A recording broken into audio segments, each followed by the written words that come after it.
রূপের ওই প্রদীপ জেলে কি হবে তোমার, কাছে কেউ না এলে বার। মনের ওই এত মধু কেন জমেছে, যদি কেউ না থাকে নেবার।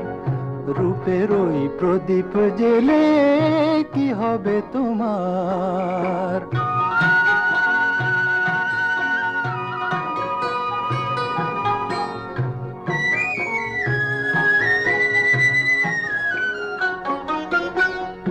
অনুপুর না বাজালে কারো বাঁশিতে, ও হাসি না মেশালে কারো হাসিতে। অনুপুর না বাজালে